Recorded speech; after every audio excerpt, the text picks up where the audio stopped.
Another week, another embarrassing drop for Ahsoka.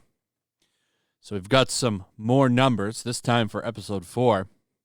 And yet again, we have another drop for the show. A lot of people are tuning out. I know there's some people out there that still seal clap for Disney Star Wars and act like this stuff is the greatest thing ever made, when it's really not. The show is not a good show. It literally exists to move you to the next content.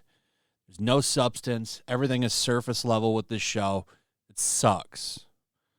Can't sell any toys. People tune out.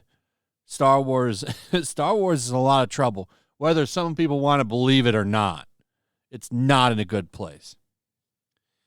And as you can see, we have yet another drop. More bad news for Star Wars Ahsoka series on Disney Plus as the ratings keep dropping from episode 4 released the week.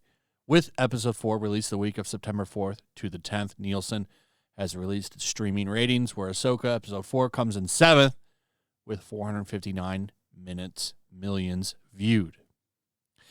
Ahsoka went from 829 minutes with its first 2 episodes released to 487 minutes with episode 3, and now with episode 4 is down to 159 minutes, which we went over previously is a 50% drop. That's pretty sad. Why the drop? I think a couple of factors explain the drop, which includes the first 3 episodes that are not any good, so that may have turned off fans from the series. It's a shame because episode 4 is the best of the series and one of the best episodes of all of Disney Plus. That must be the one with Anakin.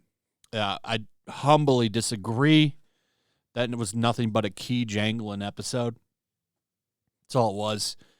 An attempt to set Anakin up as some kind of Mortis god, which I just learned about the other day.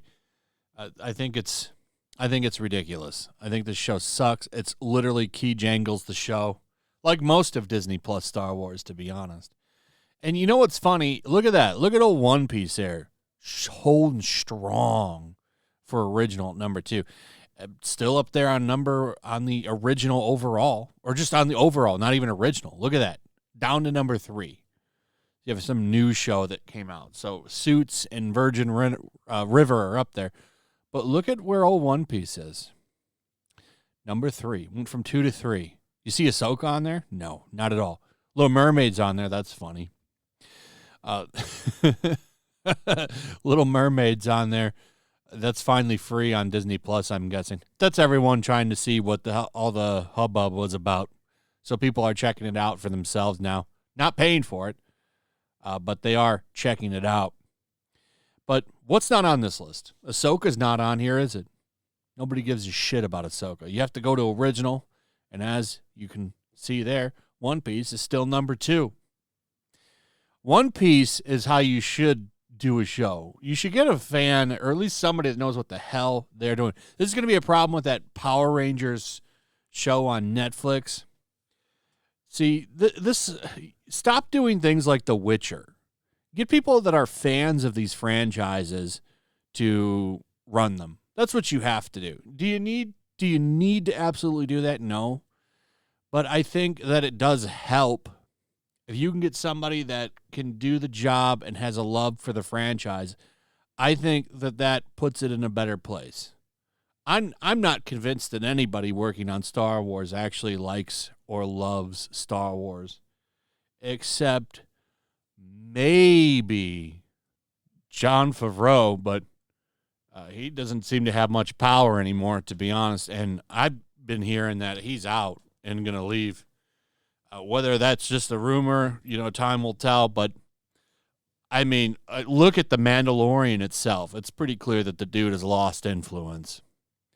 Probably because fans started to like him, and Kathleen Kennedy didn't like that. Because if anybody's going to get praise, it's going to be her. She's the one that wants the love. Even though she's not getting it, even though, like this new audience. I don't know who this new audience is for Star Wars.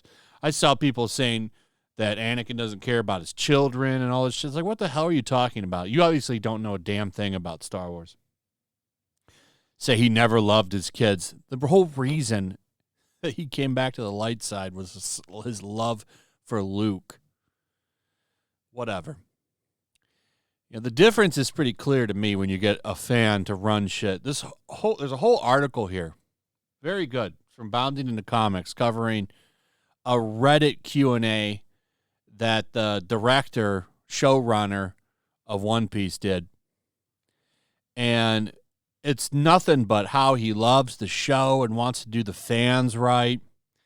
Legitimately loves it. Talks about all of this stuff that he wants to do and not going to compromise the source material. Now, these are all words, for sure.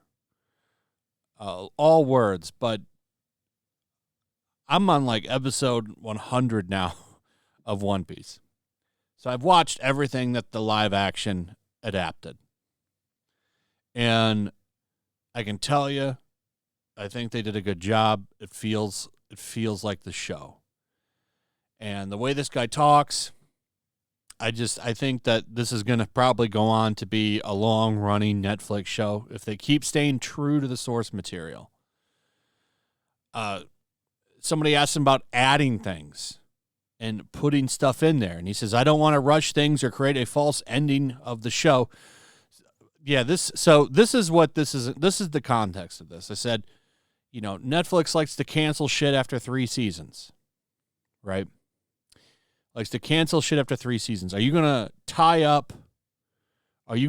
it all up and give it a proper finale, or will you just let it end? And he says this is an awesome answer.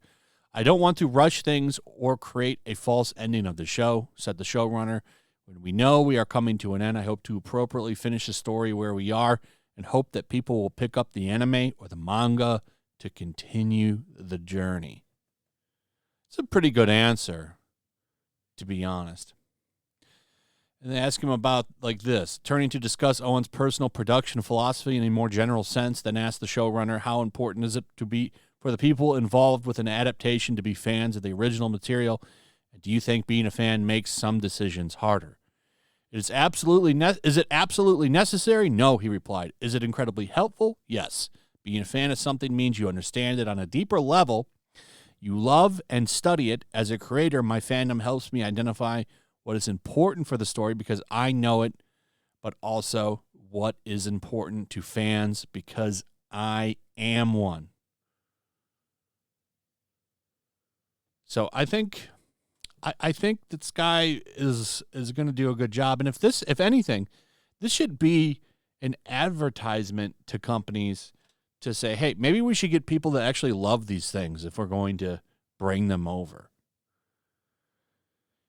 I often ask myself, if I weren't working on this show, how would this potential change make me feel as a fan, Owen said. I wouldn't say it made the job harder. It gave me a good position to fight for things that I believed in. So, you see this, and, what's this guy talking about? It's the fans. Star Wars people never seem to give a shit about the fans. All I ever hear them talk about is patriarchy and how great it is that 2 women are fighting each other with lightsabers. It's like, get the fuck out of here. You guys have ran this franchise into the ground. And you're paying for it now. You look at these numbers don't lie. Every week, One Piece is out here turning out shit. People are watching this over and over again. I'm surprised the anime hasn't jumped up on here because there's enough episodes.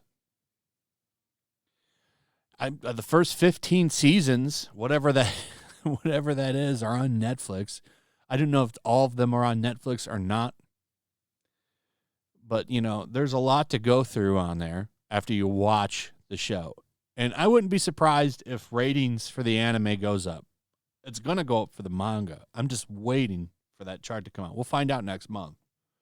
Going to do what Marvel never did. Speaking of Marvel, look at this bullshit coming out like people want this. And it's a rumor.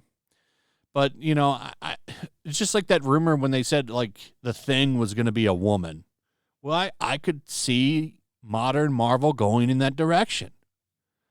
So they're going to give Emilia Clarke's Super Skrull a group of British superheroes to lead. Does anybody want this character to come back? Is this character even in the comic? There's a Super Skrull in the comics, but I don't think this is that character, is it? I know I'm not a Skrull. I'm not really into that part of the Marvel shit, so I don't know. But seriously, man, who the frick wants this? Who wants to see more of this?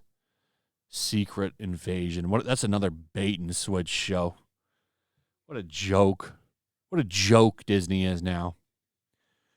Anyway, that's pretty much it. Let me know what you guys think about all this. I'd like to hear from you. Also, if you would, please like, subscribe, share the video. Make sure you're still subscribed. Hit that notification bell.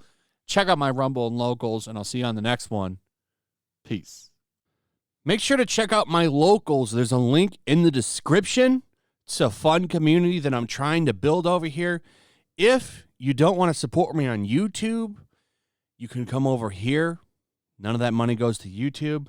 You also can just come over here for free. But if you are a supporter over here, I do plan on doing an extra live stream once a month and throwing links to the supporters so you can actually come on and have a supporter live stream with me. Also, it's a good place to catch all of my content.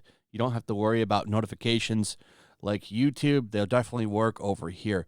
So come check out my Locals.